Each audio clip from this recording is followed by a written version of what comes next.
Revision. Today we are going to discuss the first module of Corporate Accounting 2, Accounts of Insurance Company. Let's start with what is insurance. Insurance may be defined as a contract of indemnity whereby the insurance company agrees to pay in consideration for a fixed sum of money called insurance premium.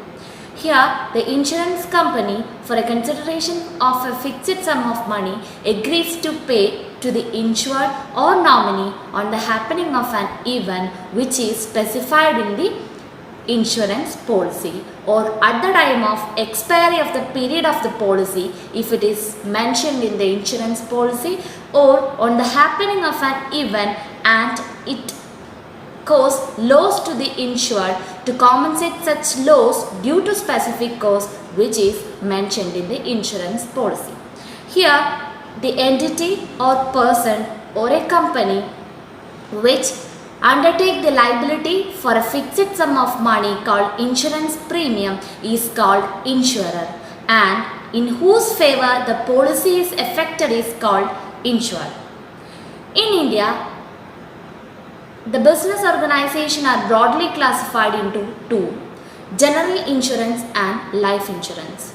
In life insurance, life of a person is insured, and for general insurance, any insurance other than life insurance is considered as general insurance.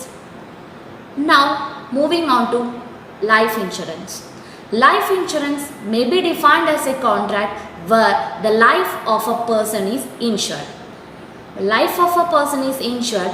Here, the life insurance is also called assurance, contract of assurance. Insurance company, when the insurance company, the payment is certain, അതായത് ഇൻഷുവേർഡിനോ അല്ലെങ്കിൽ ആ പേഴ്സൻ്റെ നോമിനിക്കോ, നമ്മൾ പറഞ്ഞിരിക്കുന്ന policy ഡോക്യുമെൻറ്റിൽ പറഞ്ഞിരിക്കുന്ന നോമിനിക്കോ നമ്മളുടെ payment, നമ്മൾ കൊടുക്കാൻ പോകുന്ന പേയ്മെൻറ്റ് എന്താണ്, സർട്ടൺ ആണ്. ഒന്നില്ലെങ്കിൽ എക്സ്പയറി പീരീഡിൽ, ഇൻഷുറൻസ് പോളിസിയുടെ എക്സ്പയറി പീരീഡിൽ ഇൻഷുവേർഡിന് നമ്മൾ എമൗണ്ട് കൊടുക്കണം. അല്ലെങ്കിൽ എന്ത് ചെയ്യണം, ഓൺ ദ ഡെത്ത്, ആ ഇൻഷുവേർഡിൻ്റെ ഡെത്തിൻ്റെ സമയത്ത് നമ്മൾ എന്ത് ചെയ്യും, നോമിനിക്ക് എമൗണ്ട് കൈമാറും. അപ്പോൾ ലൈഫ് ഇൻഷുറൻസ് എന്ന് പറഞ്ഞാൽ കോൺട്രാക്ട് ഓഫ് അഷുറൻസ് ആണ്. അവിടെ എന്താണ്, എമൗണ്ട് നമ്മൾ കൊടുക്കാൻ തീരുമാനിച്ചിരുന്നത് insurance company agrees to pay, ആ പേ ചെയ്യാൻ ഉദ്ദേശിച്ചിരിക്കുന്ന എമൗണ്ട് എന്താണ്, സർട്ടൺ ആണ്.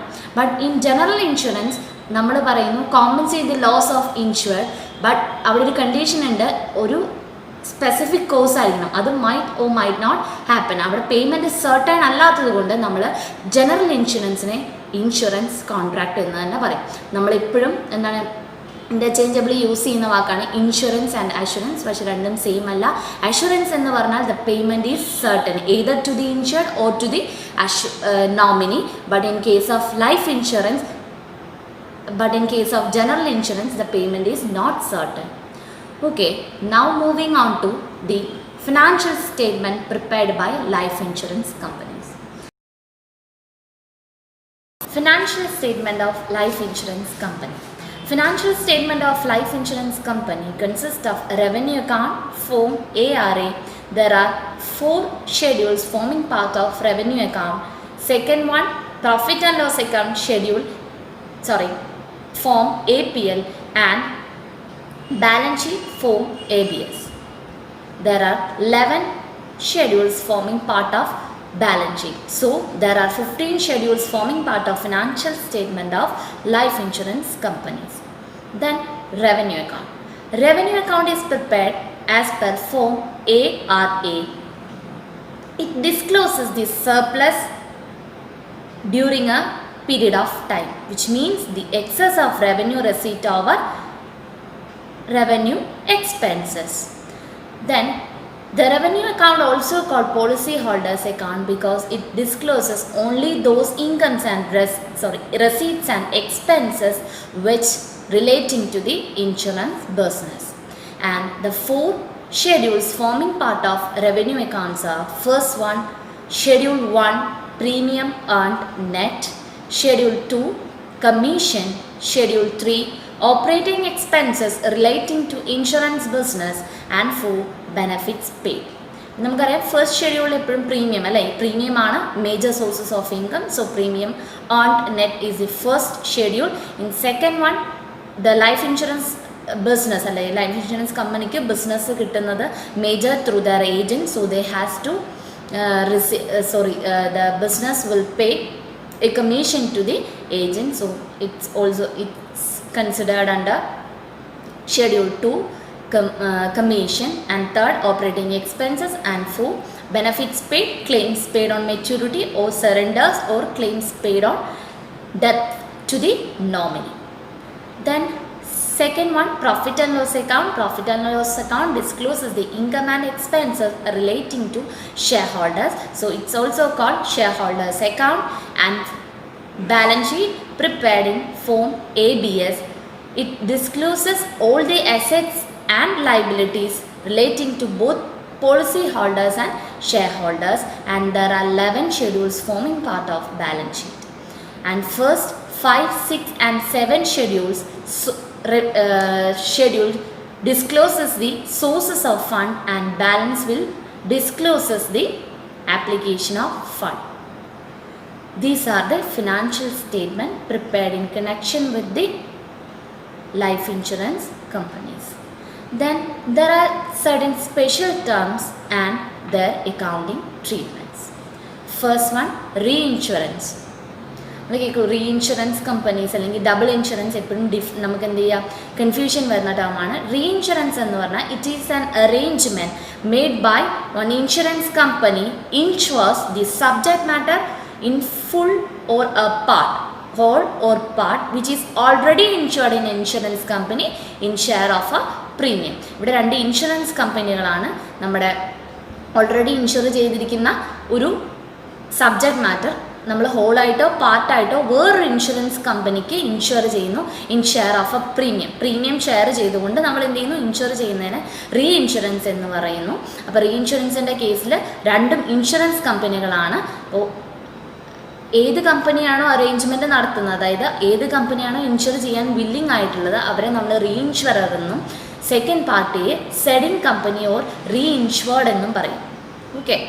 ദെൻ ഡബിൾ ഇൻഷുറൻസ് എന്ന് പറഞ്ഞാൽ ദ ഇൻഷുവേർഡ്, ആ പേഴ്സൺ തന്നെ ഇൻഷുർഡ്, അതായത് നമ്മുടെ ആ സബ്ജക്ട് മാറ്ററിൽ ഇൻഷുറബിൾ ഇൻട്രസ്റ്റ് ഉള്ള ആൾ തന്നെയാണ് എന്ത് ചെയ്യുന്നത്, ഒന്നില്ലെങ്കിൽ ഒരു സെയിം സബ്ജക്ട് മാറ്ററിന് രണ്ട് ഇൻഷുറൻസ് പോളിസിയോ അല്ലെങ്കിൽ രണ്ട് കമ്പനികളിൽ ഇൻഷുറൻസോ എടുക്കുന്നതിന് നമ്മൾ ഡബിൾ ഇൻഷുറൻസ് എന്ന് പറയും. അപ്പോൾ ഇവിടെ രണ്ട് പാർട്ടിയുണ്ട്, റീ ഇൻഷുറർ ഓർ സെഡിങ് കമ്പനി. നമുക്കറിയാം പ്രീമിയം ഓൺ റീ ഇൻഷുർ അല്ലെങ്കിൽ പ്രീമിയം ഏൺഡ്, ഇതിൽ നമ്മുടെ ഏതൊക്കെ എമൗണ്ടുകൾ വരും, പ്രീമിയം ഏൺഡ് നെറ്റിൻ്റെ കൂടെ റീ ഇൻഷുറൻസ് പ്രീമിയം റിസീവ്ഡ്, അതൊരു ഇൻകം ആണല്ലേ, ഇൻകം ആയതുകൊണ്ട് റീ ഇൻഷുറൻസ് പ്രീമിയം ഏൺഡ് നെറ്റിൻ്റെ കൂടെ റീ ഇൻഷുറൻസ് പ്രീമിയം വരും, പ്ലസ് അതിൻ്റെ കൂടെ റീ ഇൻഷുറൻസ് പ്രീമിയം സെഡഡ് എന്ന് പറഞ്ഞു കഴിഞ്ഞാൽ മൈനസ് ചെയ്യുന്ന ഫിഗറാണ്. കാരണം എന്തുകൊണ്ടാണെന്ന് വെച്ചാൽ നമ്മുടെ കമ്പനി എന്ത് ചെയ്യുന്നു, റീ ഇൻഷുറർക്ക് ഫോർ എ ഷെയർ ഓഫ് പ്രീമിയത്തിന് നമ്മുടെ സബ്ജക്റ്റ് മാറ്റർ നമ്മുടെ റിസ്ക് കുറയ്ക്കാൻ വേണ്ടി വേറൊരു കമ്പനിക്ക് പേ ചെയ്യുന്നത് കൊണ്ട് റീ ഇൻഷുറൻസ് പ്രീമിയം സെഡഡ് ആണ് നമ്മുടെ ക്വസ്റ്റിന് തന്നിരിക്കണമെങ്കിൽ അത് എന്ത് ചെയ്യുക, അത് നെഗറ്റീവ് ഫിഗർ അല്ലെങ്കിൽ നമ്മുടെ എന്താണ് ലെസ് ചെയ്യുന്ന ഫിഗറാണ്. അപ്പോൾ first one reinsurance. Okay. Second time annuities and consideration for annuities granted. ഇവിടെ ആനുവിറ്റീസ് എന്ന് പറഞ്ഞു കഴിഞ്ഞ് കഴിഞ്ഞാൽ equal periodical instalment paid by the insurance company. Insurance company pay ചെയ്യുന്ന ഒരു ഈക്വൽ പീരിയോഡിക്കൽ ഇൻസ്റ്റാൾമെൻറ്റിനെയാണ് നമ്മൾ ആനുവിറ്റീസ് എന്ന് പറയുന്നത്. അപ്പോൾ ആനുവിറ്റീസ് നമുക്കറിയാം പേയ്മെൻ്റ് ആണ്, ഒരു ഇൻഷുറൻസ് കമ്പനി പേയ്മെൻ്റ് ആണ് വിച്ച് ഈസ് റിലേറ്റഡ് ടു അല്ലെങ്കിൽ ഡയറക്റ്റ്ലി റിലേറ്റഡ് ടു അവർ ബിസിനസ് അല്ലേ, നമ്മുടെ ഇൻഷുറൻസ് ബിസിനസ്സുമായിട്ട് ഡയറക്റ്റ്ലി റിലേറ്റ് ചെയ്തുകൊണ്ട് കൺഫ്യൂഷനൊന്നുമില്ല. ഇതിൽ വരും, നമ്മുടെ ഏത് അക്കൗണ്ട്സിൽ വരും, റവന്യൂ അക്കൗണ്ടിൽ വരും. അപ്പോൾ ആനുവിറ്റീസ് പെയ്ഡ് ആയതുകൊണ്ട് നമുക്കറിയാം benefits paid. And annuity paid അല്ലെങ്കിൽ ഈക്വൽ ഇൻസ്റ്റാൾമെൻറ്റ് പീരിയോഡിക്കൽ ഇൻസ്റ്റാൾമെൻറ്റ് കൊടുക്കുന്ന സമയത്ത് ഇൻഷുറർ എന്ന് പറയുന്നത് അല്ലെങ്കിൽ ഇൻഷുറൻസ് കമ്പനി എന്ത് ചെയ്തിട്ടുണ്ടാവും, ഒരു ലംസം എമൗണ്ട് മേ ബി ഇൻഷുർഡിൽ നിന്ന് നേരത്തെ റിസീവ് ചെയ്തിട്ടുണ്ടാവും. ആ എമൗണ്ട് നമ്മൾ കൺസിഡറേഷൻ ഫോർ ആനുവിറ്റീസ് എന്ന് പറയും. അത് നമ്മൾ റവന്യൂ അക്കൗണ്ടിൽ അതർ ഇൻകമായിട്ട് ഡിസ്ക്ലോസ് ചെയ്യും. Okay. Next very important term life assurance fund. Because for a life insurance company, the excess of revenue receipt or excess of income over expenses cannot be treated as a actual profit till the completion of the valuation by a actuary. അല്ലെങ്കിൽ net liability on outstanding policy. Outstanding പോളിസിയുടെ valuation, അതായത് ഒരു expert person, ആക്ച്വറി എന്ന് പറയുന്ന ഒരു expert പേഴ്സൻ്റെ valuation കഴിയാതെ the excess of revenue receipt over expenses can not be treated as a profit. അത് നമുക്കറിയാവുന്ന കേസാണ്. ഒരു ലൈഫ് ഇൻഷുറൻസ് കമ്പനിയുടെ ഔട്ട്സ്റ്റാൻഡിംഗ് പോളിസിയുടെ വാല്യുവേഷനും കൂടിയും കഴിഞ്ഞു കഴിഞ്ഞാൽ മാത്രമാണ് ഒരു വർഷത്തെ excess of revenue receipt over revenue expenses നമുക്ക് എന്തായിട്ട് ട്രീറ്റ് ചെയ്യാൻ പാടുള്ളൂ, അല്ലെങ്കിൽ ഇൻകം ഓവർ എക്സ്പെൻസസ് നമുക്ക് ആക്ച്വൽ പ്രോഫിറ്റായിട്ട് ട്രീറ്റ് ചെയ്യാൻ പറ്റുള്ളൂ. സോ നമ്മൾ വേറൊരു സ്റ്റേറ്റ്മെൻറ്റും കൂടി പ്രിപ്പയർ ചെയ്യണം, വാല്യുവേഷൻ ബാലൻസ് ഷീറ്റ്. അത് എന്തിനാണെന്ന് വെച്ച് കഴിഞ്ഞാൽ ആക്ച്വൽ പ്രോഫിറ്റ് എത്രയാണെന്ന് അറിയാം. അപ്പോൾ നമ്മൾ എല്ലാ വർഷവും എന്ത് ചെയ്തിട്ടുണ്ടാവണം, ലൈഫ് ഇൻഷുറൻസ് ഫണ്ട് എന്ന് പറയുന്ന ഒരു ഫണ്ടിലേക്ക് എന്ത് ചെയ്യും, ആ എക്സസ് എമൗണ്ട് ട്രാൻസ്ഫർ ചെയ്ത് വെക്കും. ലൈഫ് ഇൻഷുറൻസ് ഫണ്ട്, അതായത് excess of income over expenses നമ്മൾ എന്ത് ചെയ്യും, ലൈഫ് ഇൻഷുറൻസ് ഫണ്ട് എന്ന് പറയുന്ന ഒരു ഫണ്ടിലേക്ക് ട്രാൻസ്ഫർ ചെയ്ത് വെക്കും till the completion of actuarial valuation. Actuarial valuation, net liability on outstanding പോളിസിയുടെ ആക്ച്വറിയൽ വാല്യുവേഷൻ കഴിയുന്നത് വരെ നമ്മൾ എന്ത് ചെയ്യും, ആ എമൗണ്ട് ട്രാൻസ്ഫർ ചെയ്ത് വെക്കും. ട്രാൻസ്ഫർ ചെയ്ത് വെച്ചിട്ട് നമ്മൾ റിസർവ്സ് ആൻഡ് സർപ്ലസിനാണ് ലൈഫ് ഇൻഷുറൻസ് ഫണ്ട് എന്ന് പറഞ്ഞ് കാണിക്കുക.